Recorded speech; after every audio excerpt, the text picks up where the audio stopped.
제가 오늘 약간 염려가 됐습니다. 다른 예배와 달리 수요일 날은 엔타임 강의를 할 때 여러분들이 쭉 해왔기 때문에 익숙하고, 우리 DTS 팀은 아마 계시록 강의를 처음 듣는 분도 있을 거예요. 왜냐면은 아직 나이 연령대가 이제 고등학교 졸업한 친구부터 있으니까 아마 계시록 강의를 설교도 잘 못 들을 가능성이 있을 거고요.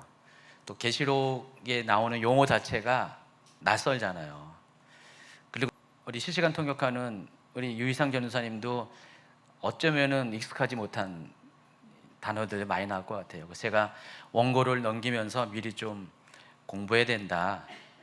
오늘 그래도 전문 용어가 많이 안 나와요. 계시록적 용어들이 많이 안 나오는, 그래도 기본적으로 깔리는 단어들이 있습니다. 더군다나 그것을 우리 영어로 표현을 할 때 쉽지가 않거든요.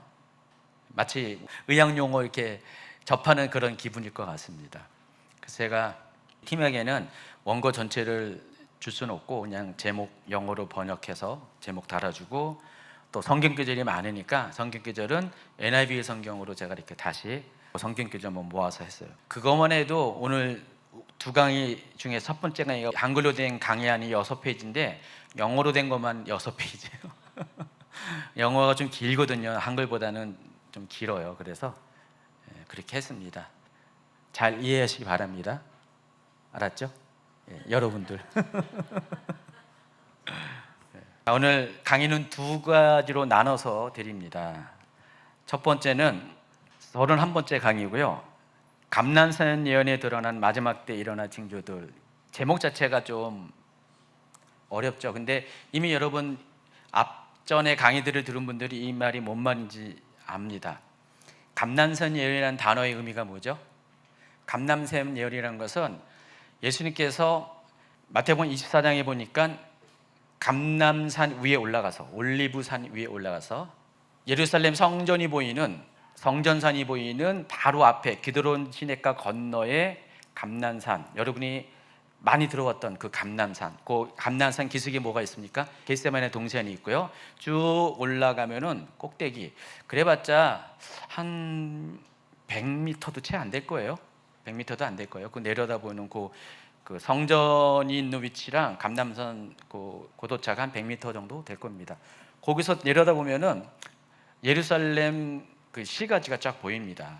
지금은 예루살렘이 크지만은 예수님 당시에는 예루살렘이 그렇게 크지 않았거든요. 쭉 하늘에 내려다 보이고요. 바로 그 정면에 성전이 내려다 보입니다. 그 감람산 위에 올라가서 제자들이 하는 질문에 대한 답을 주십니다. 제자들은 이 성전이 언제 무너집니까? 그리고 마지막 때에 일어날 징조가 무엇입니까? 동시에 두 가지를 물었을 때 예수님께서 그에 대한 대답을 해주는 게 마태복음 24장이고요. 같은 내용이 누가복음 21장에 나오고 또 마가복음 13장에 나옵니다. 그래서 이 공관복음서에 나와 있는 마지막 때 일어날 일에 대한 징조를 예수님이 설명해 주시는 것들을 모아서 감람산 예언이라고 부릅니다. 주된 내용들은 마태복음 24장에 있고요. 또 누가복음 21장과 마가복음 13장은 마태복음의 내용을 좀 보강하는 차원에서 여러분이 이해하시기 바랍니다. 자, 근데 이 감람산 예언과 매칭되는 게 우리가 지금 요한계시록 6장을 하고 있는데, 요한계시록 6장에 나와 있는 6가지의 인의 재앙부터 시작해가지고 그 뒤에 나와 있는 또 몇 가지 또 소주제들이 있습니다. 그 내용들이 마태복음 24장에 나와 있는 감람산 예언과 매칭이 됩니다. 예수님은 제자들에게 직접 마지막 때 이런 일이 일어날 것인가에 대한 징조와 또 큰 사건들에 대해서 마태복음 24장에 이야기해 주시고요. 또 계시록 6장에서는 사도 요한이 두루마리가 열려지게 될 때 일어난 일들에 대해서 직접 눈으로 보게 되는 장면을 묘사를 하고 있습니다. 마태복음 24장은 예수님이 직접 입술로 말씀하시는 거고, 계시록 6장은 그것이 눈으로 보여지는 것입니다. 그 차이가 있어요. 근데 마태복음 24장과 계시록 6장의 그 순서가 근데 똑같아요. 동일한 순서로 쭉 사건이 진행이 됩니다. 우리가 마태복음 24장 따로 계시록 6장을 따로 보면은 전혀 우리가 눈치채지 못하는데, 이것을 같이 매칭해서 보면은 순서가 똑같다는 사실을 알 수가 있고, 자, 이 말은 뭡니까? 서로 그 내용을 보강해주고 지지해주고 있다는 사실을 알 수가 있습니다. 그래서 내용적으로는 풍성한 것이 마태복음 24장이고 순서적으로 정확한 것이 계시록 6장이라는 것을 기억하시기 바랍니다. 어쨌든 지난 강의에서 제자들이 질문한 예루살렘의 멸망의 때와 마지막 때 일어날 일에 대한 예수님의 답변 가운데 성도들은 놀란 것이 있었어요. 그 모든 재난의 상황을 통과해야 된다는 것을 알게 되었습니다. 사실 이때 당시 제자들에게는 그 일이 일어나진 않았습니다. 그렇지만 제자들이 성전이 무너지는 일과 마지막 때 일이 일어날 징조에 대해서 동시에 물어본 이유가 있다고 그랬죠. 기억나시죠? 제자들은 예수님의 재림이 지금 오늘날 우리가 카운트하는 2000년이라는 시간이 지나면서까지 아직도 안 왔잖아요. 이만큼의 시간 뒤에 올 것이라고 전혀 아무도 생각하지 않았어요. 제자들은 자기들이 살아있는 이 세대 가운데 예수님이 다시 오신다고 굳게 믿었어요. 그리고 예수님이 다시 오실 때 예루살렘이 멸망할 것이다라는 것을 생각을 했습니다. 그래서 예루살렘의 멸망과 예수님의 다시 오심을 서로 일치시켰어요. 그래서 이와 같은 질문을 한 거예요. 그래서 예수님은 그와 같은 질문에 맞춰서 그와 같은 대답을 하신 것입니다. 어쨌든 제자들은 그와 같은 인식이 있었고, 우리 성도들은, 이것을 읽는 성도들은 모든 재난의 상황에 우리도 통과해야 된다는 사실을 지난 강의의 어떤 결론적인 부분에서 여러분이 배우게 되었습니다. 조금 다시 또 좀 설명하면은, 감람산 예언에서 재난의 끝이 이룬 후에 바로 이어지는 사건이 예수님의 공중 강림 사건입니다. 그리고 예수님이 공중에서 강림하시면 그 다음에 어떤 일이 있습니까? 동시에 성도들의 휴거가 일어납니다. 그러니까 예수님의 공중 강림과 성도의 휴거는 순서적으로 공중 강림이 먼저고 휴거가 바로 뒤지만은 거의 동시에 일어난 사건입니다. 그래서 예수님께서 감람산에서 예언한 모든 내용들이 결국은 계시록 6장에 있는 첫 번째부터 여섯 번째 이내에 떼어질 때마다 일어난 사건들이 예수님이 공중에 강림하시기 이전에 일어나는 일이기 때문에, 그리고 예수님이 공중에 강림하신 후에 성도들이 휴거당하기 때문에 어떤 겁니까? 시간 순서적으로 성도들은 6가지 인의 재앙을 눈으로 볼 수밖에 없다는 것입니다. 몸으로 겪을 수밖에 없다는 것입니다. 그러니까 다시 감람산 예언으로 가면은 마태복음 24장에서 마지막 때 이런 일이 있을 것이다라고 하는 재난의 시작과 끝에 대해서 예수님이 초반부에 얘기했는데, 그 모든 일을 성도들도 겪어야 된다는 것입니다. 세대주의적 전천년주의를 믿고 있는 분들은 환란 전 휴거설을 주장합니다. 휴거가 7년 환란 전에 일어난다. 성도들은 환란과 아무 상관이 없다. 성도들은 고난을 통과하지 않는다.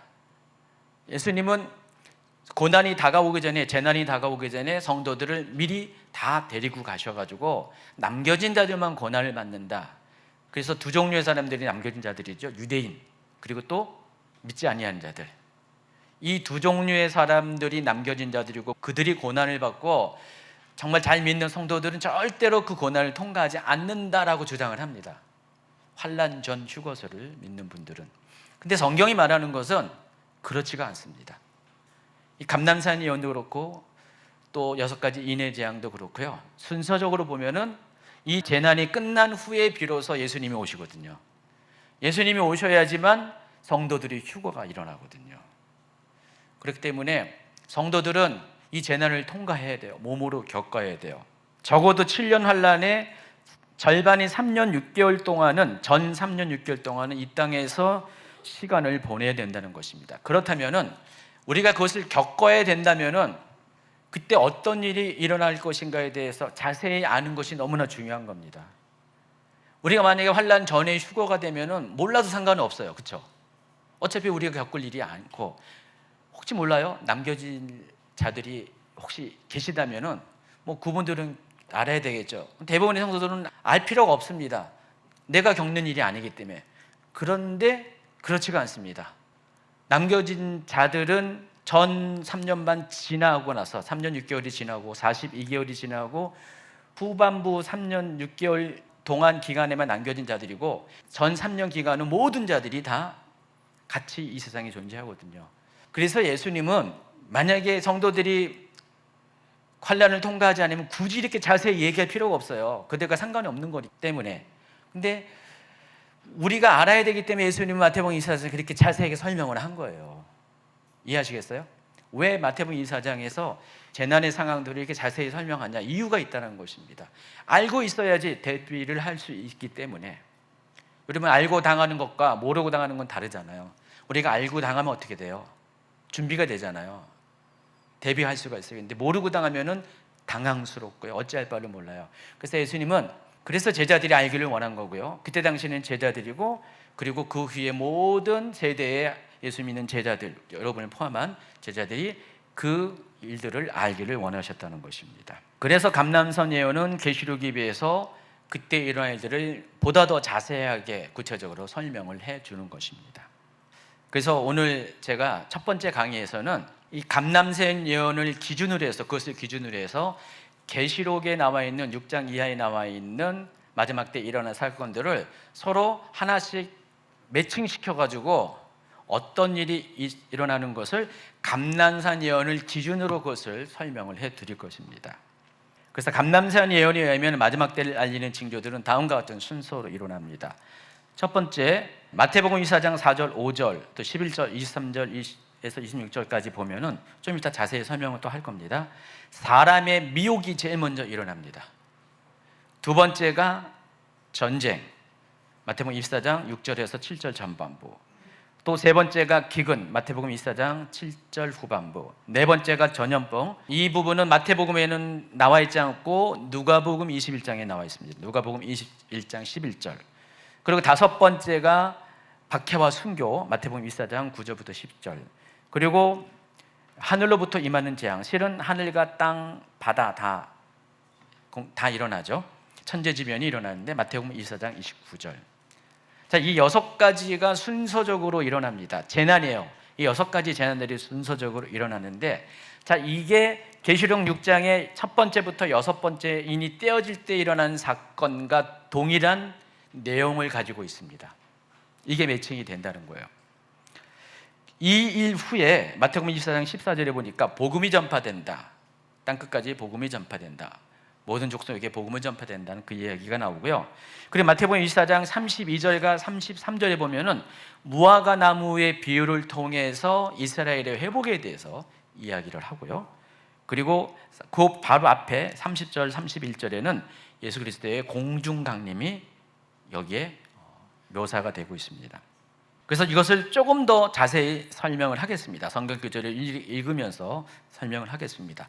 첫 번째, 감람산 예언을 기준으로 첫 번째 일어나는 마지막 때 징조가 사람의 미혹입니다. 자, 마태복음 24장 4절, 5절, 11절, 23절, 24절, 25절, 26절까지 쭉 마태복음만 먼저 읽어주시기 바랍니다.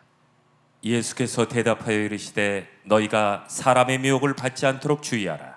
많은 사람이 내 이름으로 와서 이르되 나는 그리스도라 하여 많은 사람을 미혹하리라. 거짓 선지자가 많이 일어나 많은 사람을 미혹하겠으며 그때 사람이 너희에게 말하되 보라 그리스도가 여기 있다 혹은 저기 있다 하여도 믿지 말라. 거짓 그리스도들과 거짓 선지자들이 일어나 큰 표적과 기사를 보여 할 수만 있으면 택하신 자들도 미혹하리라. 보라 내가 너희에게 미리 말하였노라. 그러면 사람들이 너희에게 말하되 보라 그리스도가 광야에 있다 하여도 나가지 말고 보라 골방에 있다 하여도 믿지 말라. 사람의 미혹에 대해서 하나, 둘, 셋, 넷, 다섯, 여섯, 일곱 절에 걸쳐서 사람의 미혹에 대한 얘기가 많이 설명이 되어 있습니다. 오늘 두 번째 강의 제가 사람의 미혹에 대해 설명할 건데 다른 내용이 상당히 많이 있어요. 강의 원고가 10페이지 넘어가거든요. 다른 재난에 비해서 다루는 양이 참 많이 있는데 실제로 감람산 예언에서도 사람의 미혹에 대한 이야기들이 7절에 걸쳐서 쭉 나와 있습니다. 여기저기 나와 있습니다. 그만큼 마지막 때 일어날 징조 중에서 가장 중요한 징조 중에 하나가 사람의 미혹이라는 사실을 아시기 바랍니다. 이거와 매칭되는 게 계시록 6장 1, 2절입니다. 내가 봄에 어린 양이 7인 중에 하나를 떼시는데 그때 내가 들으니 내 생물 중에 하나가 우레소리같이 말하야 돼 보라 하기로.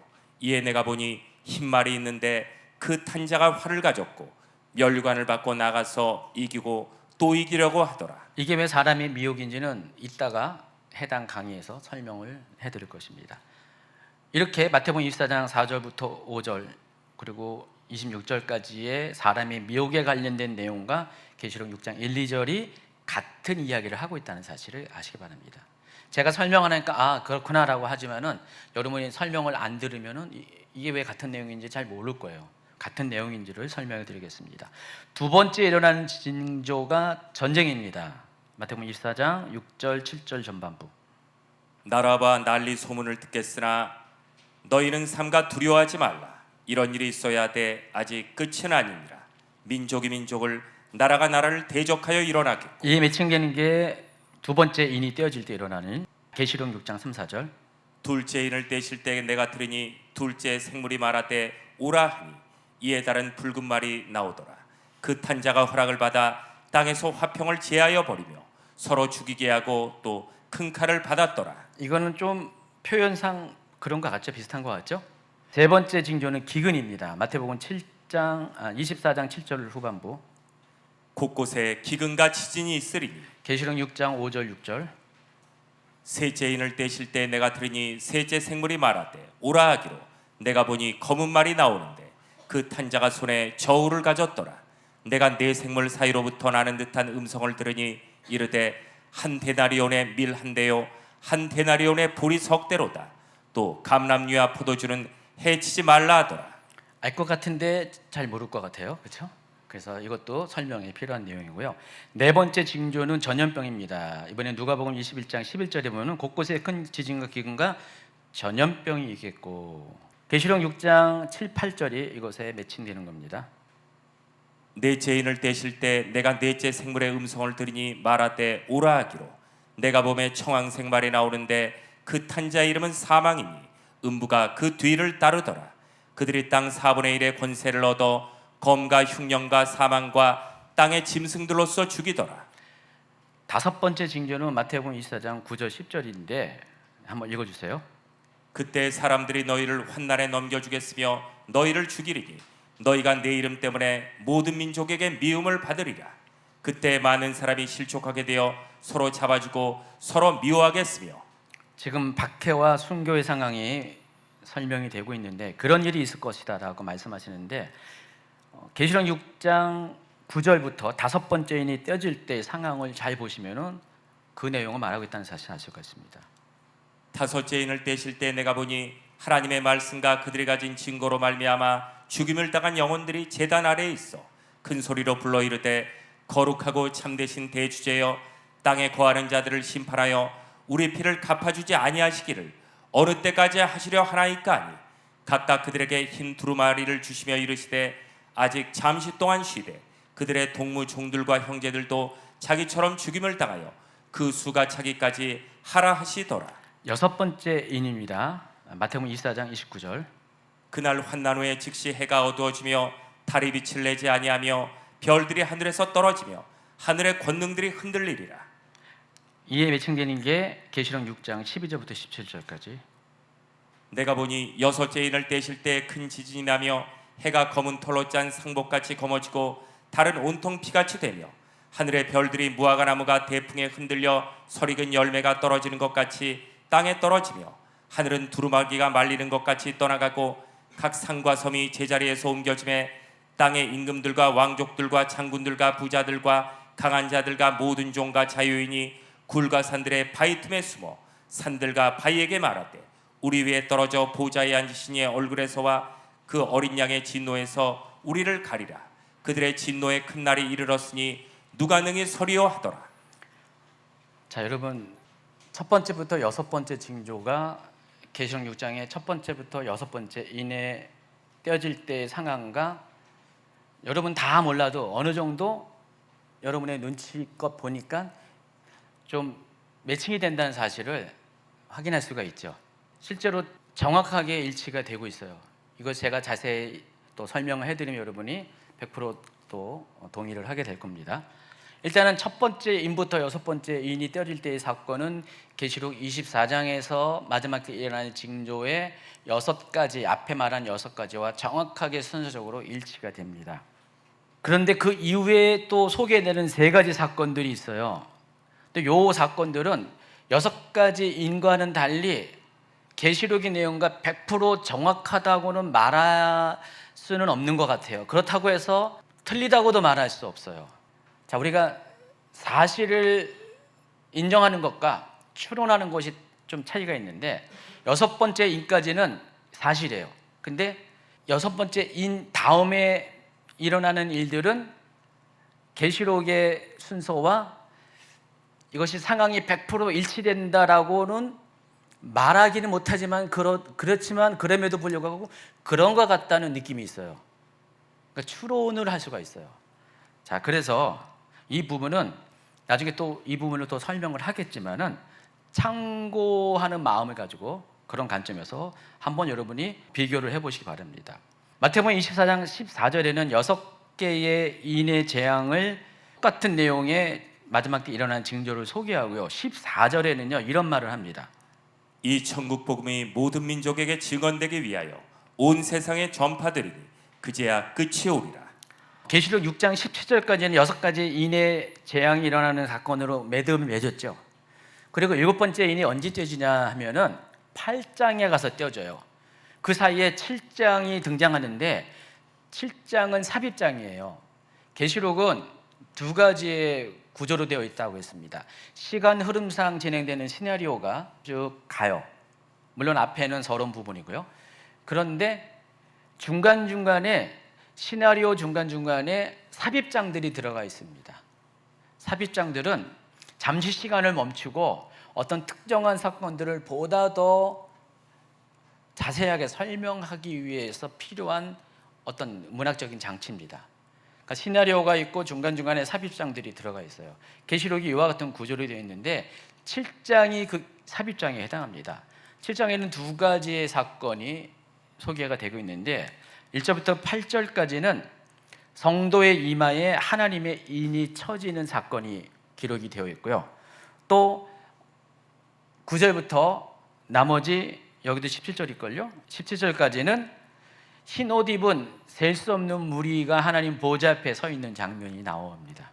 이 2가지의 장면이 서로 다른 장면이 나와요. 언뜻 보면은 전반부에 있는 성도들의 이마에 하나님의 인이 쳐지는 것은 이 땅에서 일어난 사건처럼 보이고 후반부에 있는 흰 옷 입은 셀 수 없는 무리가 보좌 위에 서 있는 장면은 하늘에서 보여주는 장면으로도 이해할 수가 있어요. 자, 그런데 이게 마태복음에 나와 있는 감난산 예언과 서로 비교해 보면은 이 중에서 후반부에 나와 있는 셀 수 없이 많은 흰 옷 입은 무리가 하나님 앞에 서 있다라 이 말은 하나님 앞에 왜 서 있죠? 이들이 구원받은 자가 하나님 앞에 서게 되는 거잖아요. 구원받은 자들이 셀 수 없이 많은 구원받은 자들이 하나님 앞에 나오는 장면이 마치 뭐와 같냐?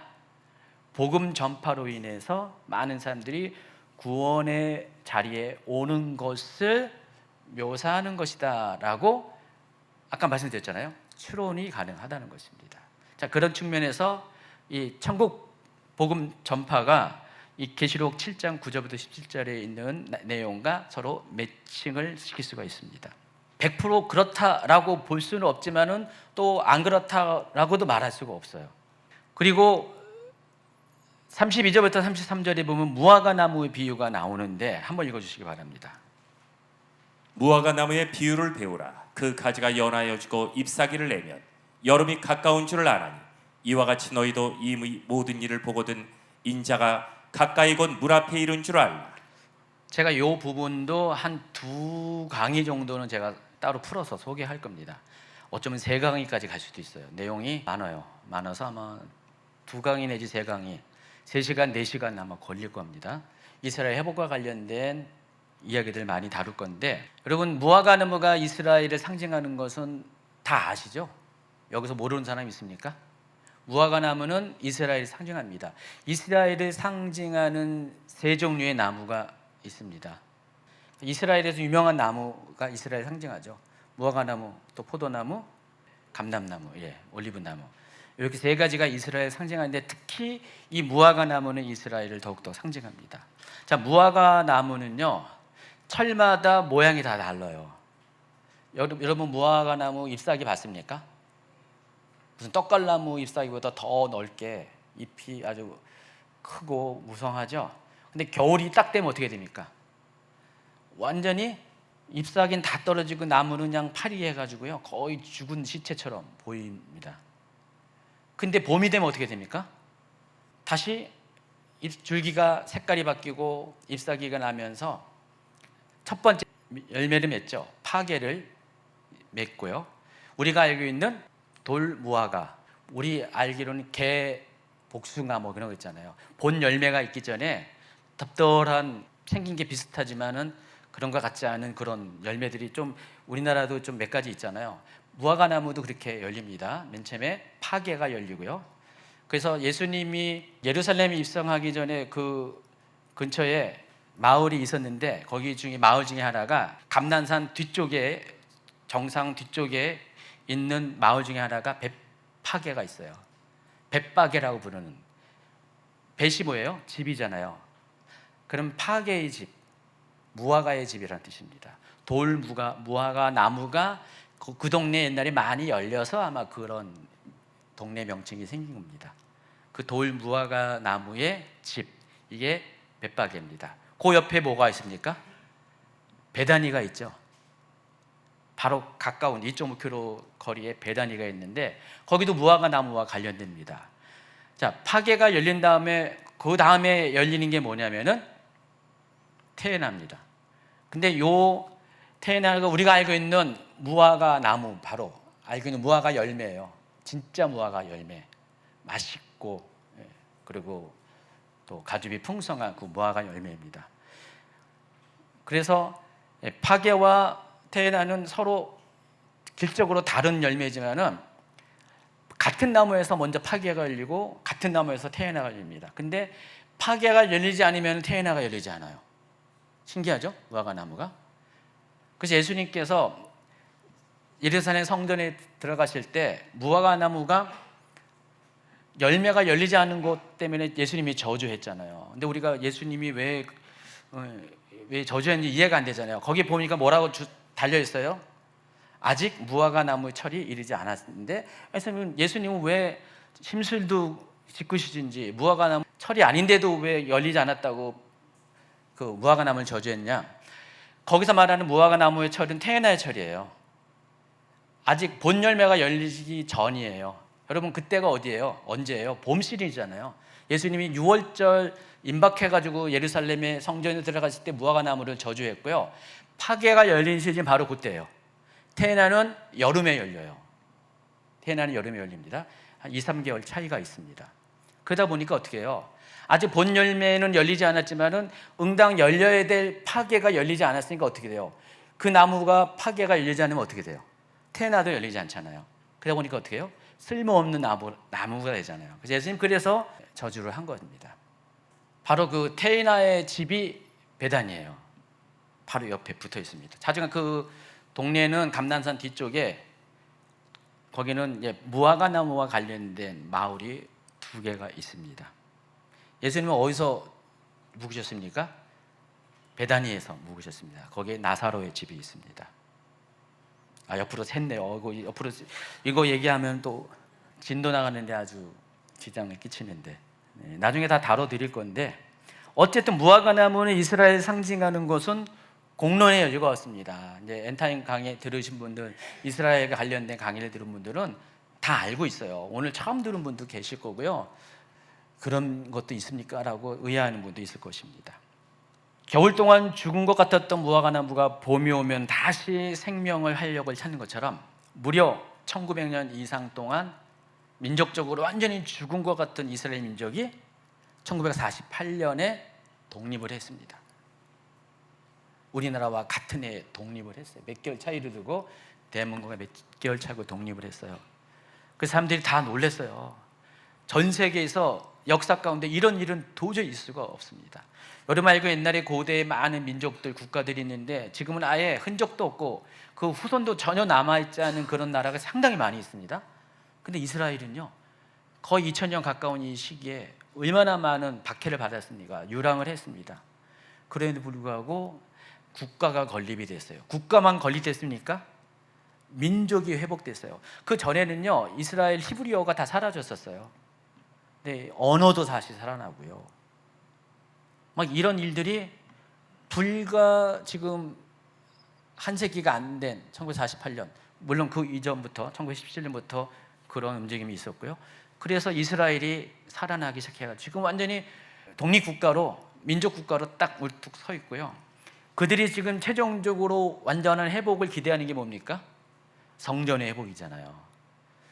성전만 회복되면은 제3성전이 들어서면은 이스라엘이 완전히 회복이 됩니다. 지금 32절과 33절은 바로 그 같은 이야기하고요. 그와 같은 일이 일어나면은 예수님이 다시 오실 것을 너희들이 알라. 인자가 가까이 곧 문 앞에 있는 줄 알라. 그것이 하나의 사인이다라고 말씀을 하고 있습니다. 그래서 감람산 예언에서는 이스라엘의 회복에 대해서 이야기하는데 계시록 7장 1절부터 8절에 보면은 하나님의 입맞는 자, 이마에 입맞는 자들이 이야기하는데 거기에 하필이면 유대인들에 대해서 유대인의 각 그 지파대로 12,000명씩 14만 4천 명이 입맞는 이야기가 나와 있습니다. 하필이면 왜 이 대목에서 이 위치에서 이 이야기가 나올까? 이것도 굉장히 좀 특이한 거예요. 그래서 제가 이 부분도 추론의 차원에서 이게 바로 이스라엘 회복과 관련된 계시록적인 메시지라고 저는 보고 있습니다. 자, 이 부분도 나중에 자세히 또 설명을 해드리도록 하겠습니다. 자, 이와 같은 개연성으로 인해 이 사건들은 감람산 예언에서 언급한 이스라엘의 회복을 가리키는 것이라고 추론할 수가 있습니다. 자, 지금 383페이지 끝났고 384페이지로 마지막 페이지로 넘어가겠습니다.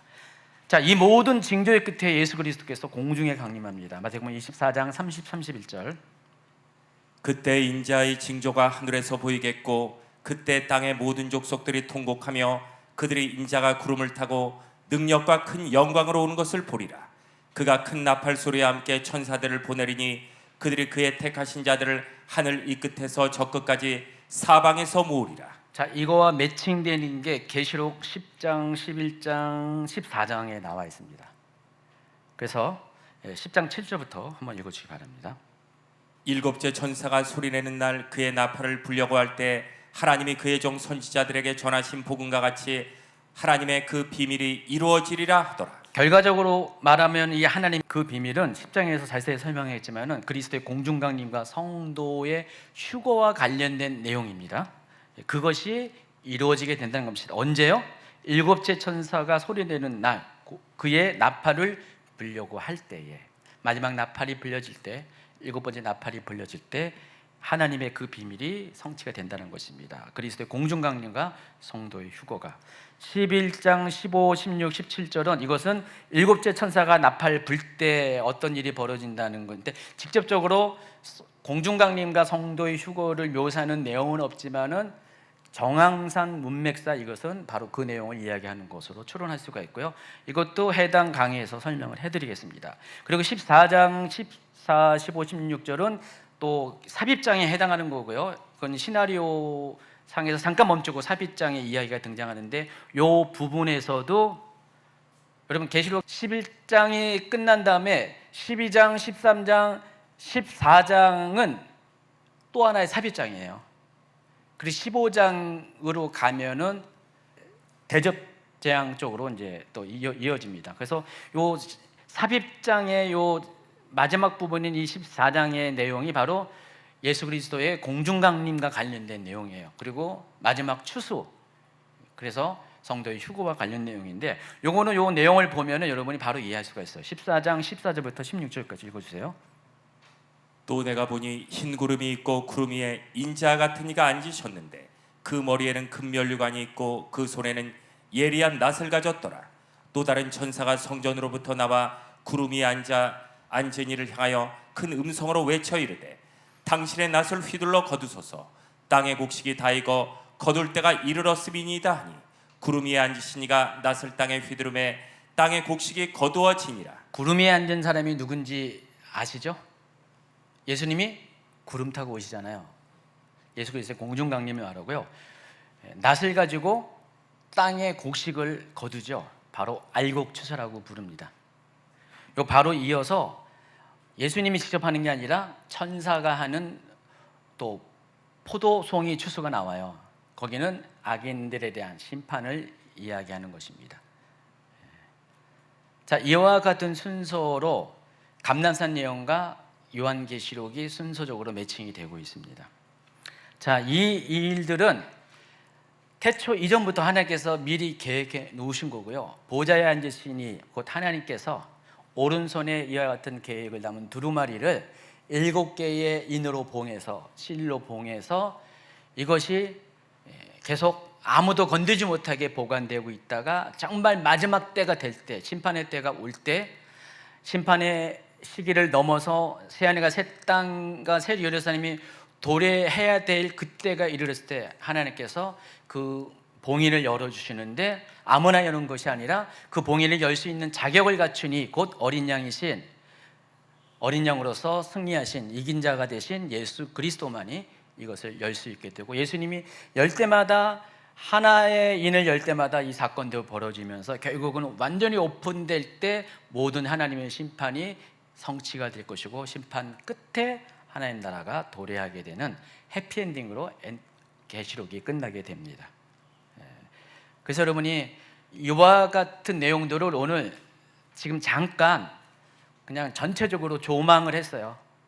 조망을 했고 이제 자세히 소개할 거예요. 이제부터는 하나하나 디테일하게 소개를 할 건데, 이것을 머리에 두고 이제 앞으로 펼쳐진 다음 강의부터 시작하는 첫 번째 인이 떼어질 때부터의 내용들을 가지고 감난산 예언과 비교해서 구체적으로 어떤 일이 벌어진 것을, 또 다른 구약의 다른 예언서들, 또 신약의 다른 엔타임에 관한 메시지가 있는 것과 매칭이 되면서 여러분이 알아가시기 바랍니다.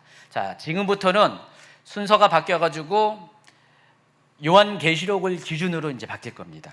요한계시록을 기준으로 해서 감난산 예언을 보강하는 차원에서 하도록 하겠습니다. 오늘 첫 번째 강의는 여기서 마치고요. 두 번째 강의가 준비가 되어 있습니다.